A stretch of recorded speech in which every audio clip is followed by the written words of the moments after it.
How to fix photos and videos not sending on WhatsApp app. Hello guys, so all what you have to do is very simple.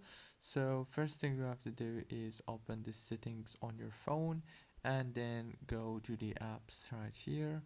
Go to apps. Now this is the apps page on your phone. Right here you will find all the apps that you have downloaded.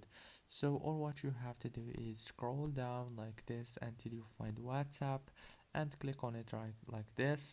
Now all what you have to do, just click here on this force stop option and then go to the permissions right here and make sure to enable the storage permissions on this app permissions option. Now go back and restart your phone and then reopen WhatsApp app and the problem must be fixed. Don't forget to like and subscribe, and thank you so much for watching the video until the end.